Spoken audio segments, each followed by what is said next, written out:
These are the sacred places. The places we can be free. Though the jailer's sight feels infinite, nobody can see forever. These are their blind spots, where we can finally live our lives without fear of being captured and imprisoned. The hidden places, on the edge of worlds.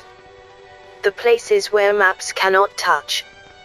The first city to change was Athrunda, and the first part of that was the Center Garden. A caretaker had woken up one day and found the wild vines and branches converted to smooth marble. The stone spread slowly in the beginning, creeping along the streets and alleys, ensnaring buildings, pets, and people. When the rest of the world took notice, the city had already been completely changed, and the stone was spreading beyond. The ruler's empire fell slowly but surely. Desreda. Iliut. Porstorix. Each land was consumed and absorbed by the pox. All the magic and power at his disposal wasn't enough to stop its advance. It advanced without halt to every corner of his world, save for one.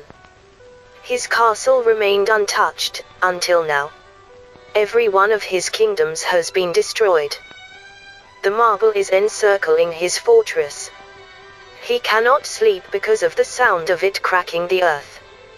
He cannot protect himself. He can only drink his wine, and wait for the stone to come. On another earth, beneath the cities and garbage and pollution and violence and waste. God sleeps. Eventually he will wake. One day he will emerge from the ground and purge the world of those who have corrupted its beauty. The sky will come alive and devour the steel that infects it. The oceans will overflow. Humanity will beg for forgiveness. Until then, he sleeps. But the sleep of God is not to be taken lightly. It warps and changes the world around it. The differences are minute, but they are there. A man walking to work goes down the same street endlessly. A blue jay sitting on a fence splits, amoeba-like, into two birds. Then those birds split, until the entire fence and yards is covered with a chirping, multiplying blue swarm. Children come to school and find a dead angel teaching their class. A dog envisions a flying machine, and its masters wake to discover it building an ornithopter. God turns over in his place of rest and continues to dream. Far beyond, there is a great ocean. Some would say it is the greatest ocean, vast and powerful and churning, long ago having eroded any land in its path. Its depths are vast and uncharted. The horrors that lurk inside are unknown to the simple people who live on the surface in their floating boat cities. They live peaceful lives above the waves, farming the grass and plants that grow there and catching the animals unlucky enough to come near. One day, a shadow appears under the boat. The people are entranced by it. Many come to the edges of their boats to stare and wonder what great beast could create such a thing. It stays for many moons, following the boats as they drift through the sea. The novelty of it soon runs out, and the boat people resume their simple lives. And when they do, the shadow moves. It begins with a noise. A great howling noise, like wind through a massive tunnel. The water rises. The boats are lifted up by the swell. A massive hand rushes upward from the sea, grabbing them, then sinks back below the waves, taking the boat people with it. The ocean is still again. 1,000 universes away, there exists a garden. Nobody knows how long it has existed, or if there ever was a point in time when it didn't. A few more people than nobody know that it exists at all. It floats through space, undisturbed and peaceful.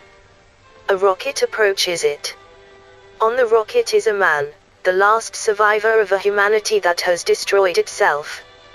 Like the garden, nobody knows how long he has been floating through the emptiness, only that it has been a long, long time. It drifts, slowly, into the garden, and lands between the flowers. A light goes on inside. A door opens. The man stumbles out. He takes in his surroundings with tired eyes. The beautiful blue and red and yellow flowers, the animals crawling through the foliage, the insects that hum through the air. He pushes his way through the bushes, the thorns that scratch against his face, steps over a thin brook, bubbling and full of fish, and finds himself in a clearing. In the center of it is a tall gray statue of a man. The statue is covered in moss and crawling animals, and as he looks upon it, he knows that he'll be happy here. Far away, so many miles that it would be impossible to measure, there is a great machine. It was built in the distant past, by a race that it has long since destroyed, for purposes that nobody remembers. The planet that it rests on is dead, existing only as fuel for its balefire. It is being eroded slowly by the massive gears and scoops. Every day, a great claw will extend from the metal and take a large scoop of earth. No one knows what happens to the taken earth, and few want to, but at the end of the day, the great machine will shudder, and emit a thick belch of smoke. Sometimes, there will be other things. Once a man emerged from the machine. He took a few shaky steps onto the surface of the planet before collapsing, dead. Another time a second, smaller machine flew out, and disappeared into the sky. Most recently, a steel bird flapped out, and now circles the machine, screaming. In a many years the planet will collapse. What the machine will do then, no one knows. Perhaps it will find another world to fuel its existence. Perhaps it will collapse back into scrap. But until then, it will continue to consume earth and spew smoke. In a distant time and place, there exists a theater. Once it was a lively place, attended by people from every corner of the world. Kings and queens, lords and merchants, criminals and beggars.